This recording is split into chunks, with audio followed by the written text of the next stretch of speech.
A 2 meses, continúa la tensión social en Perú, ya son más de 60 los civiles muertos.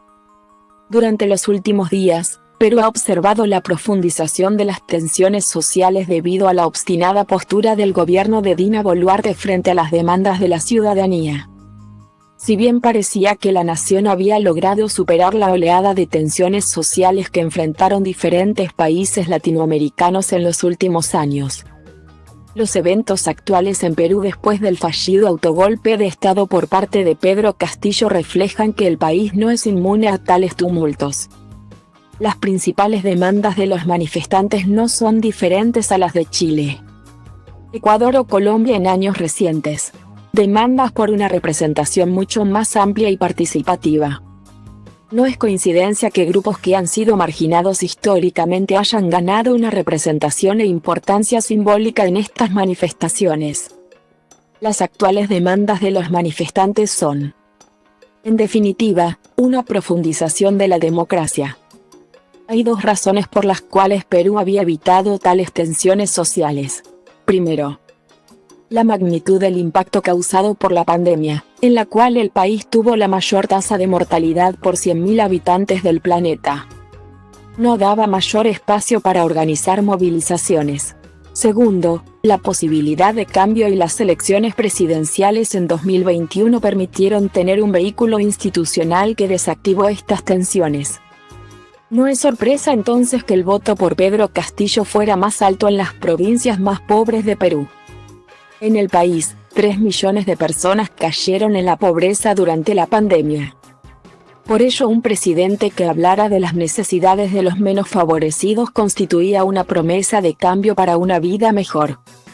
Una encuesta realizada por Oxfam recientemente ilustra cómo casi la mitad de los hogares tiene dificultades para cubrir sus gastos básicos.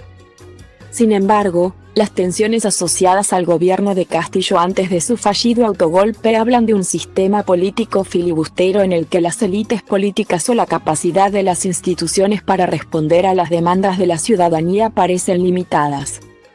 Si bien es difícil juzgar la efectividad del gobierno de Castillo, dadas las acusaciones de corrupción a su gobierno, no se puede negar el poder simbólico de un presidente que hablaba de mejorar la vida de la ciudadanía y la cobertura de los servicios públicos junto con una propuesta de un referéndum para desarrollar una reforma constitucional. Por ello, el filibusterismo que precedió la propuesta de cerrar el Congreso, autogolpe, es vista por segmentos de la población peruana como un obstáculo a la posibilidad de tener una vida mejor y explica la demanda por elecciones presidenciales y al Congreso inmediatas por parte de los manifestantes. Las manifestaciones se aproximan a su segundo mes y han llevado a tener más de 60 civiles asesinados debido al uso de la violencia por parte de la Policía Nacional. Esta violencia estatal hacia manifestantes, en su mayoría pacíficos, refleja cómo sectores del Estado los perciben como insurgentes o terroristas e ilustran el estigma del que continúan siendo sujetos los movimientos que reivindican cambios sociales en América Latina. El hecho de que diversos grupos se hayan convocado para manifestarse en la capital procedentes de diferentes partes del país muestra la profundización del malestar social y la emergencia de una solidaridad social de personas en las ciudades principales hacia los manifestantes. Sin embargo, en vez de canalizar esta movilización social hacia la creación de un compacto social más inclusivo, la respuesta del Estado asemeja políticas contra insurgentes y una mentalidad en la que las demandas por democracia se equiparan al terrorismo.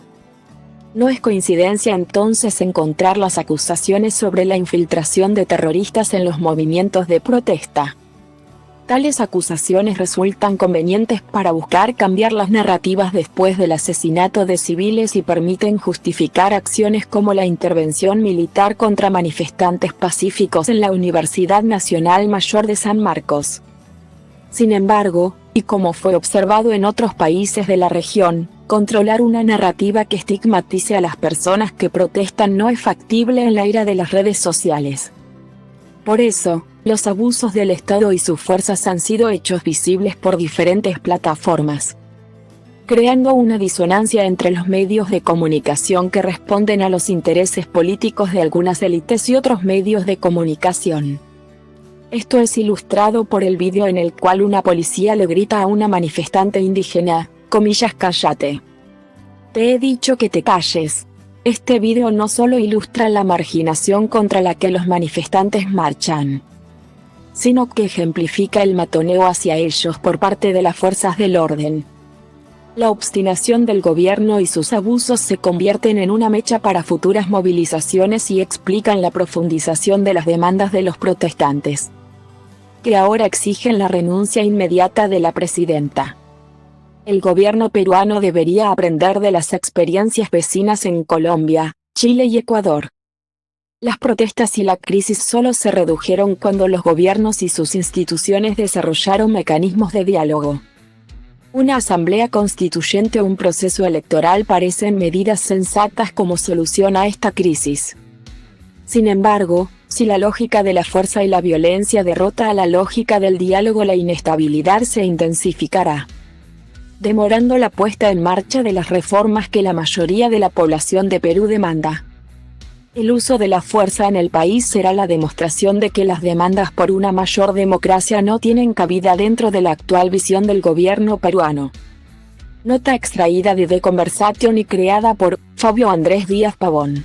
African Centre of Excellence for Inequality Research, ACEIR, University of Cape Town.